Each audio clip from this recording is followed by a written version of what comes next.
lot of indie games out there are calling themselves cozy. After a day of living through the hellscape that we call, thank God it's not 2020 anymore, but geez, it sure still kinda sucks, right? I too just want to manage a small potion shop while gardening my own ingredients as I prove myself to my aunt so I can be the next builder, witch, or small business owner in a town of charming singles I can marry, but here's the problem.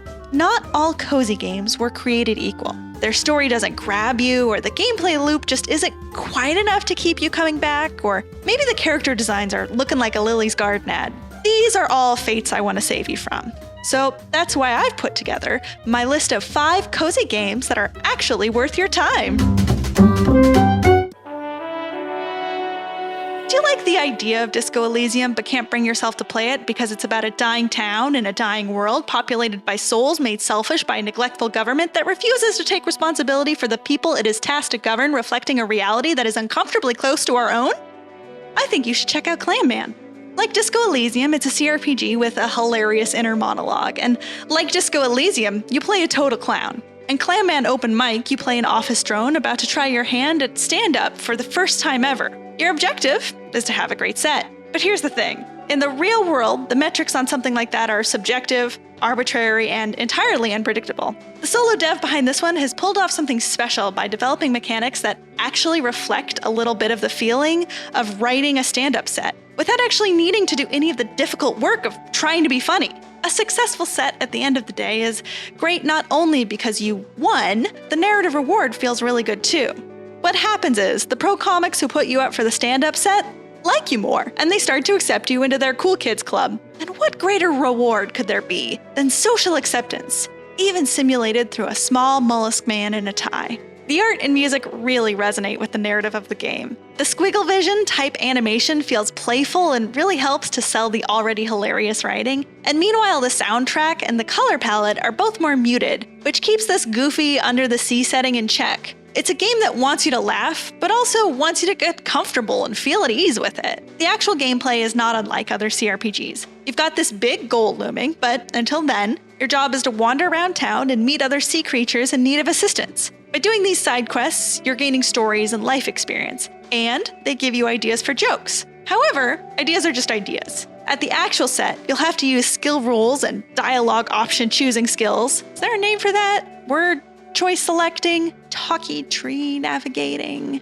You'll have to use that stuff to actually stick the landing and tell a good joke to the crowd. And the skills you base rolls on are pretty funny. There's self-awareness, which is kind of like wisdom, and it's an important skill that benefits observational humor. Aqua dynamics, which is like dexterity, is good for slapstick comedy. Improv, which is kind of like charisma, is good for, would you believe it, improving on stage. And then there's detection, which is kind of like intelligence, and while it's not good for telling jokes, it's great for solving the mystery that this game motions towards. You see, the game opens with an office elevator having mysteriously shot through the roof. Why? I'm not totally sure, I actually never got that far. Clam Man 2 Open Mic is a free prologue to the upcoming game Headliner, so some of the stuff you'll see is setting up something that's going to happen in the full game. Even so, this is a pretty generous demo, clocking in at about 3 hours for me. I could also criticize how the voice acting was inconsistent, as in not all the lines are voiced, and some of the voice lines seem to bug out and stop playing. Hey man, is that the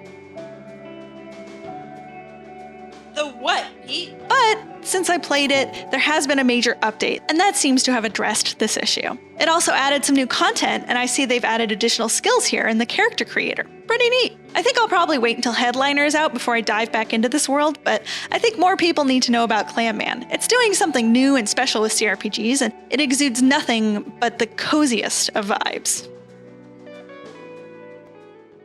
YouTuber Hazel said it best. The holiday season is the best time for vintage JRPGs. JRPGs are cozy. I was never a JRPG gal, and honestly, I never really got them. It's 100+ hours of slogging through random encounters and reading text boxes and navigating menus. This game, however, has me rethinking my position. Sea of Stars is much shorter than your typical JRPG, clocking in at about 30 hours or so. But it doesn't skimp on locations or story. By cutting out the part of JRPGs that can feel like fillers, like only having 5 to 10 battles between new locations instead of 20 to 30, we get to focus on the characters, the world, and the most important part: Wheels. Just like other JRPGs, Sea of Stars has its own sub-game with tables at every tavern throughout the world. I know I said the game takes about 30 hours, but if you get as into Wheels as I did, you might end up adding another 10 hours to your playtime. Wheels is a strategy game that combines poker and Warhammer. At the start of the game, you choose your 2 figurines whose unique mechanics will define your playstyle. Every turn, you spin your 5 wheels. Your wheels define how much mana you gain and where you're distributing it. Don't like your first spin?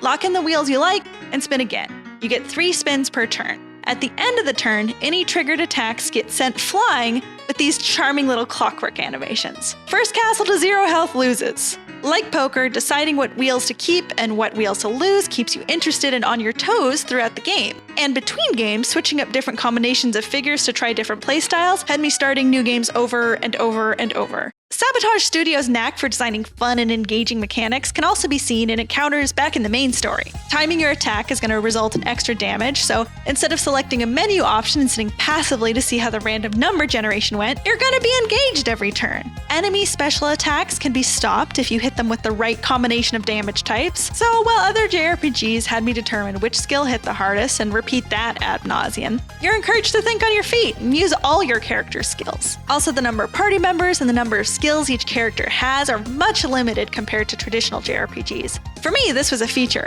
It keeps me from spending too much time min-maxing my skills and menus and keeps me engaged and moving forward with the world, game, and story. While Sea of Stars isn't trying to write an entirely new kind of RPG, it clearly knows and loves its predecessors. I saw influences from Final Fantasy, Chrono Trigger, and Golden Sun. I even found myself reading extra side stories that you find throughout the world by the campfire. And when, in a cutscene, I saw a character obliquely referring to those tales without re-explaining them to me, it made me feel more immersed in the world.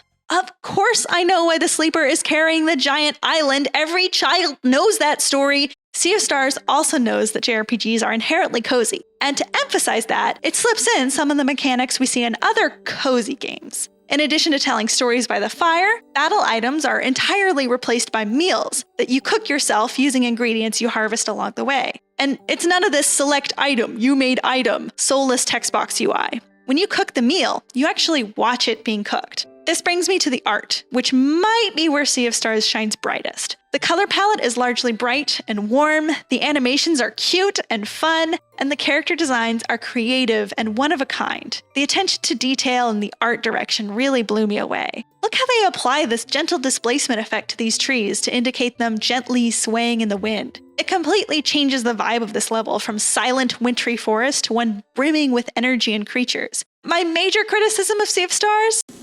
How are you gonna introduce the best character this late in the game? Look at this boy. He looks like the Kool-Aid Man. He turns into a spring when he jumps and a crab when he strafes. His name is Beast, and I only had him for a few hours, but if anything happened to him, I would kill everyone in this room and then myself. Sea of Stars is on Game Pass as of writing, so if you have that, you can check it out for free. If not, it also has an hour demo on Steam if you want to dip a toe in before making the investment. Stardew Valley for Goths is what Graveyard Keeper is, and it won't apologize for it. It's got everything you love from Stardew. Recipe unlocking, villager schmoozing, and a kinda mid-fishing game. Except this time you're putting bodies underground instead of seeds. This is probably the oldest game on my list, released in the distant year of 2018. I tried to focus on newer games for this list, but this was a worthy exception. Earlier this year, I had a rough patch in the old brain chemistry, and I found myself reinstalling it. I wanted to play something with a warm, skillful art style and a gameplay loop that I knew would consume me. For me, Graveyard Keeper is a game I gravitate to when I need that numbing coziness most. I think the biggest surprise this game had for me was its witty writing. The corpse-delivering donkey is a communist, we sell concessions at witch burnings, and our player character, the Keeper, makes sarcastic quips at the unreasonable and presumptuous requests villagers make of us. And I love the Keeper. This guy got isekai'd into his job, and all he wants to do is get back home to his true love. So he's kind of a wife guy, and I don't want to spoil anything, but the final hours of this game are all about reconciliation and coming together as a community, and I think that's really cool. This is by far the longest game on this list, as it took me something like 70 hours to get the Keeper back home the first time I played. Things you'll do as a Graveyard Keeper include organ extraction, farming, preaching, mining, reanimating zombies, some light cult leading, writing, woodworking, beekeeping, alchemy, winemaking, shipping freight, And that doesn't even include the multiple DLCs, most of which come with the story and additional things you're now responsible for. I think a lot of people might find all that overwhelming, so I'm not saying this game is for everyone. For every fun interaction you have with a villager, you're in for a few hours of resource managing. Playing this game is a little bit like playing how many to-do list items can you remember before you get distracted, which is a real roller coaster of mile-a-minute fun with my particular brand of ADHD, but it might be an absolute nightmare for yours. Or maybe you're one of those neurotypical people I hear about. What's that like? Are you happy? Me neither. So let's say I need to spruce up the church for this week's sermon. I'll need to craft the fancy church benches. So to do that, I'll need the fancy joinings, so I'll need a bunch of wood and metal for that, but I've already mined all the close by ore deposits, so I gotta haul up to the quarry, and this kinda sucks, but wait, why don't I just animate some zombies, and they'll mine and haul it for me? So that's gonna take some zombie juice, which means I need some essence of life, which I can get from distilling brains in the distiller. So I can animate that corpse, and I'll grab the resources to build the porter stations, and all I need now is to carry the zombie back to the quarry, and oh geez, I should stop by the bees and get some wax for the church candles on Sunday. I live for this kind of task juggling. If you also love a huge resource management game with gameplay loops big enough to get lost in for hours, and you want a nice long cozy game with a lot of gameplay bang for your buck and a really nice message at the end, Graveyard Keeper is a great pick. Have you ever wanted to be a parent? That sounds pretty good to me. Alright, let's go show Daddy what I found. Oh, here you are. No! Let me introduce you to the raising genre. Games about raising a child. Mushroom Musume is a fresh take on this genre. Instead of a princess, this time you're raising a mushroom daughter. The game happens in 3 phases. 1. Go to the Build-A-Daughter shop with a witch. 2. Do your best to parent your little fungus. And 3. Play as your young adult mushroom daughter and figure out what to do with the wretched gift of consciousness. So pretty relatable stuff. One touch in Mushroom Musume that I absolutely love is that as your mushroom grows up, her character model changes. As a toddler toadstool, she might be more fungal. As she grows up and starts to get to know humans, she might start to look more human. Or maybe your playthrough swings hard the other way, and she starts to look more like a Baldur's Gate Myconid. And this is all backed by a soothing original soundtrack that perfectly fits the setting.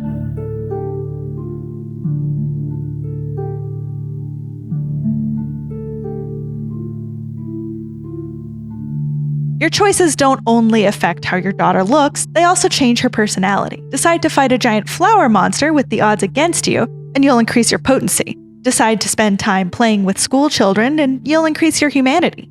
I don't actually know how to affect my dampness or mycelium or why they matter, but I love this choice of stats. Who cares about the dexterity of a chanterelle? What matters is how squishy a shroom she is. These stats then affect your successes of various roles at critical story moments. Yes! Pass! Which adds a CRPG vibe into the mix that makes me want to raise 1,000 different mushroom daughters just to see how all the different choices pan out. One thing that eventually got on my nerves is how unclear it is what skill I'm using. There's some correlation to the symbology here, but I never quite figured out what icon corresponds to what skill and why. I'm kind of mixed on complaining about that though, because obscuring the skill checks ended up feeling more immersive. Instead of weighing known probabilities, I'm forced to just choose whatever feels right in the moment and pay the consequences if I make the wrong call. Kinda like real life.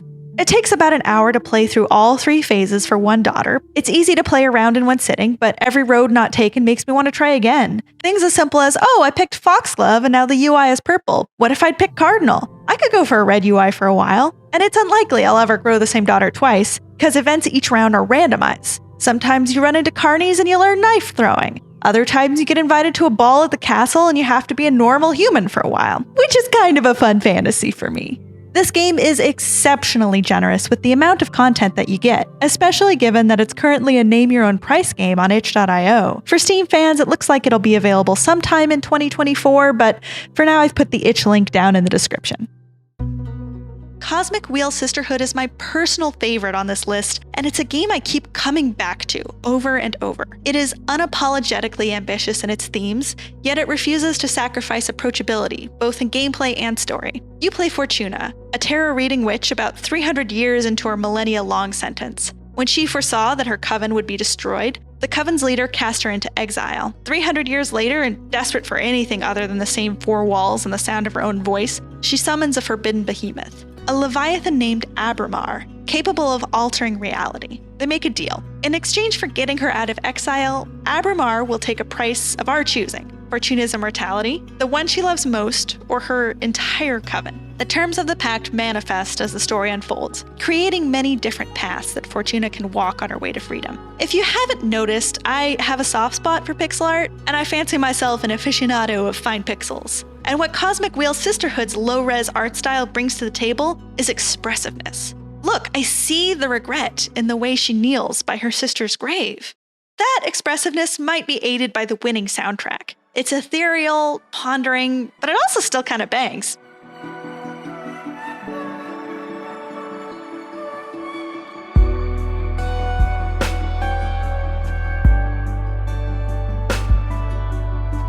And it is perfect for the setting, which might be what sucked me in most about this game. Not only are witches immortal, but they also all live in space, and every witch has a specialty fitting of her talents. While Fortuna was a fortune teller before she ascended, other witches are experts in teacraft, architecture, there's even a peppermancer. I love the peppermancer, look at her little hot sauces! Character design in this game is off the charts strong, and I love how much you can tell about their personality and the witchcraft they practice just from looking at them. Have I thought about my Cosmic Wheel Sisterhood OC? No, what? Come on, OCs are lame. Yeah, I'd be the burgermancer and I'd be best friends with the peppermancer and we would make magical spicy burgers together. The game also doesn't shy away from introducing complicated cosmic ideas. Early in the game, you meet this crazy bass-playing spider witch, and her specialty is weaving entelechy, a type of arcane energy that manifests as a thread, and it's harvested from the collective subconscious of communities. It's also a real thing that Aristotle invented. He used it to describe the vital principle that guides the development of organisms. Back in the Cosmic Wheel universe, though, entelechy has substance. It's a real thing that you can collect. An orgy might yield a lustful fabric of entelechy perfect for a seductive dress. A tribe of desert nomads might yield entelechy perfect for capturing moisture from a garden. This theme of community and how we collectively orient ourselves toward shared goals, even when we aren't consciously focused on it, is woven, entelechy pun, throughout the entire story. I think this is the most thoughtful game I've seen, influenced by the pandemic-caused social isolation that many of us found ourselves in. After all, we started with a witch, forced to stay alone in her home for way too long. The gameplay itself is simple but rewarding. Abramar teaches us how to make a new tarot deck, and the cool thing is, we, the player, actually get to make the cards by rearranging the symbols like stickers to create beautiful and/or silly designs. We then get witch visitors who tell us about themselves and ask for a reading to help with whatever problems they're dealing with. We draw from our custom deck and assign our drawn cards to the question they post. And again, we, the player, get to choose from a few possible outcomes, all offered by the nature of the card that we picked. This gave me an immense sense of power while I was playing. It felt like I, the player, got to play an active role deciding in how the story unfolds. And this was a welcome change of pace from a typical narrative choices matter game, where I'm usually reacting in character more than acting as a co-author. So by the end of the game, I felt like the ludonarrative interaction was a lively discourse rather than the simple call and response you get in even the most thoughtfully crafted games. This is the first game of this size that, on finishing the full 5-hour storyline, I immediately started a new save file, just to see what other stories I could tell. My biggest criticism of this game is totally unfair. I think this game is screaming for voice acting. The characters are all unique personalities, but the story has so much emotional depth and the writing is so strong, but I still got tired of reading sometimes. And I would love to see how a talented cast of voice actors could bring this script to life. If I knew what these characters sounded like, they'd burrow deeper into my heart. Though again, I'm being totally unfair here. This game is from a very small team on a budget, and voice acting is spendy. And you know what's even worse? I want this for all the unvoiced games on this list, but I'm only going to complain about it here. You are my favorite Cosmic Wheel Sisterhood, so I expect the most from you. And honestly, I'm putting Cosmic Wheel Sisterhood in this video because I really want more people to pick it up. I hope we can demonstrate that not only does this game deserve more releases and features, but we want more games like this. Games that are unapologetically bold in their ideas and authentically warm in their character writing. Games that tell us hard truths and give us a big hug at the same time. And there you go. 5 cozy games that are actually worth your time. Maybe that framing's gonna bother some people. I mean, there's a lot of games out there that are perfectly fun and fine, but they were never gonna make this list. Games that are well designed, a good time, but don't make me feel anything other than numb. And I'm gonna keep playing and enjoying these games, absolutely. Though they also just kind of made me cynical about cozy games as a genre. I mean, what does that even mean? Just farming and crafting games? Games that don't center battles? Games that are easy? Games with bright color palettes? All these features, even combined, feel like an inadequate description to me, partially because genre is an ever-shifting construct that is only lightly useful to group similar games together, but also because all these features have a million exceptions. So what do we mean when we say a game is cozy? Maybe it started with Stardew Valley. In 2016, Stardew won us over with an addicting gameplay loop and a fantasy of ditching our dreary lives for fresh air, small-town camaraderie, and satisfying manual labor. Stardew, a game developed by one person, was wildly successful, selling 20 million copies and counting. And it launched a movement in game dev, with studios of all sizes trying to replicate that Stardew magic. And just when we thought, no, I can't take another farming game, please stop, a certain spiky, microscopic ball entered our lives, driving us all indoors. And in that abrupt and scary reality, it's no wonder a demand for soothing entertainment spiked. And another cozy juggernaut hit the scene at just the right time. While farming was exhausted, we saw a rise in games that were clearly influenced by either Stardew Valley or Animal Crossing, but look to build on these influences. Maybe instead of farming, it's potion making, and selling your wares is now a deck building game. Maybe instead of designing a perfect island, you're designing stickers for your Etsy store. The games I'm motioning at here are Potionomics and Sticky Business. And I really love playing both of them and loads of other cozy games that I was never gonna put on this list. As fun as these games are, I felt like they lacked something. Sure, I play video games to be entertained, but I love video games when they're transformative. But how does a game transform when its stated goal, by calling itself cozy, is to give you a feeling of warm comfort and relaxation? Transformation is change, and change sucks. It's not warm, comforting, or relaxing. Cozy games are designed to give us refuge from turbulent, unpredictable realities that are constantly changing. What separates a cozy game from a transformative cozy game that's actually worth your time is that it heals. It's not just Advil, it's a multivitamin. Games that have cozy, relaxing mechanics that are predictable and fun, but they also take your time to share a new idea that could inspire optimism or hope.